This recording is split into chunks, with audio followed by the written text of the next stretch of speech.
Chihaya Mifune is waifu material. Known as the scammer, I mean fortune teller on Shinjuku Street, she's part of the many side confidants available in your journey through Persona 5 Royal. With that, here are my reasons why Chihaya Mifune is waifu material. Oh, it's exactly as the card said. You came to visit me. While not directly part of the Phantom Thieves, she does her best to help you out, mainly through her various readings that can help with money, fusions, and confidant relationships. Between the adults, she's likely the youngest of the bunch, but is still much older than Joker when she asked if we like older women, to which we replied with, Really?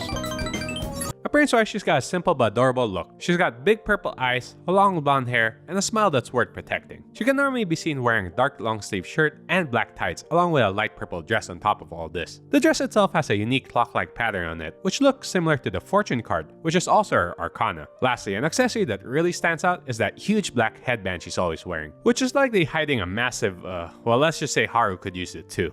Chihaya's confidant story is quite fun, but takes the most effort and resources, but more on that later on. She can normally be found working along Shinjuku Street. After hearing rumors about her, we decided to go and see for ourselves, getting the full package. While not giving away any details, she manages to even figure out our name. Her main method of prediction is through the use of tarot card readings. She then gives us her first prediction of newfound wealth coming our way. Now we're talking. She instructs us to directly head home and says that we'll find 5,000 yen waiting for us. Other readings in that session talked about an inmate locked away in a cell, leading her to question if we're mixed in with the wrong crowd. Well, I guess she's not wrong there. Hello to you too, inmate. She even states that we could die on our current path, offering to sell us a holy stone for 100,000 yen. See, it's easy. Though there is a way to make your fate run even luckier. Ta-da! It's a holy stone. And so, for the small price of... hello?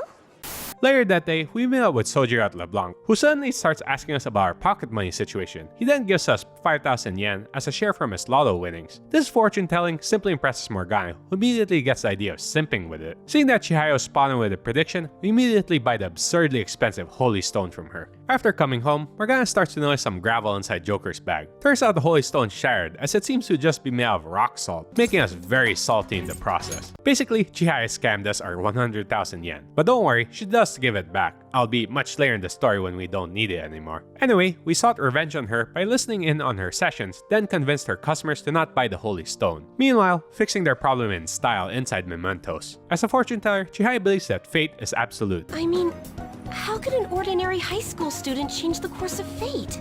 Meanwhile, every Persona protagonist wants to know her location. Chihaya becomes desperate to know if fate can be changed and asks us to sit in on her sessions. Otherwise, I won't be able to go on. Please, I beg you. I need to know if fate truly can be changed. Oh, I am! Please don't blow me off, okay? We made a deal after all.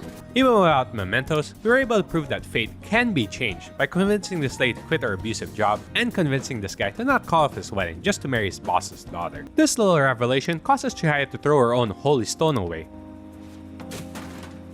and revealed to us about her origins of coming from a distant traditional town. Deep down, she really does care about her clients as she started focusing on giving bare advice and stopped selling the holy stones at the expense of her monthly quotas, thus attracting some trouble. Now here's where it gets good. Turns out Chihaya was part of a group, or should I say cult, called the ADP, where the chairman claims to be psychic and brainwashes their followers into handing over their life savings. We also learn about Chihaya's tragic reason for why she left her hometown to begin with. Turns out she was able to predict disasters with alarming accuracy, which led to everyone praising her initially, but eventually, her continuous correct predictions led people to think that she was the one causing the disasters. This negative reaction caused Chihaya into thinking she was some sort of monster, forcing her to move to the city. Without any place to go, she was forced to join the ADP group where she felt like she belonged, holding the title as the Maiden of Relief, as they like to call her. Her newfound belief that fate can be changed leads her to want to take down the ADP group, but she's not sure how, and she's also scared that she could be partly blamed for the whole thing. So with the Phantom Thieves' help, the chairman confesses to his crimes and Chihaya is free to help people again, with the resolve to not be swayed by her past. I will no longer be swayed by names like monster or maiden. I am simply a fortune teller who provides advice to people with broken spirits. With the downfall of ADP, Chihaya is faced with the challenge of convincing her followers to become independent and take control of their lives. This is where she accidentally reveals her country accent, and it is really cute. Huh? I ain't sure how to respond to that. I'm speaking in my country dialect again.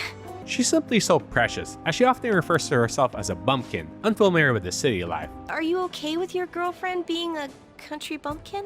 When we brought her to a fancy restaurant for White Day, it was all too much for her. What in tarnation? I've never been anywhere this fancy. A bumpkin like me doesn't belong here, right? What? Thank you so much!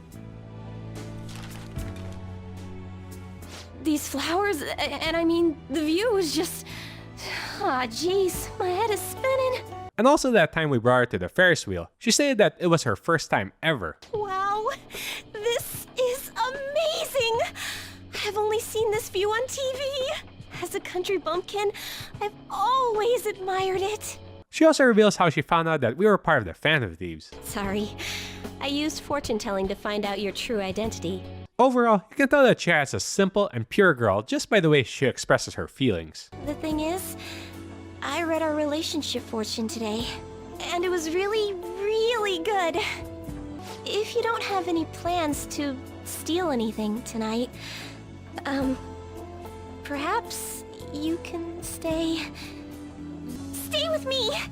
Lastly, during the Valentine's episode of the anime, she was the only one to offer us a lap pillow and a little extra something.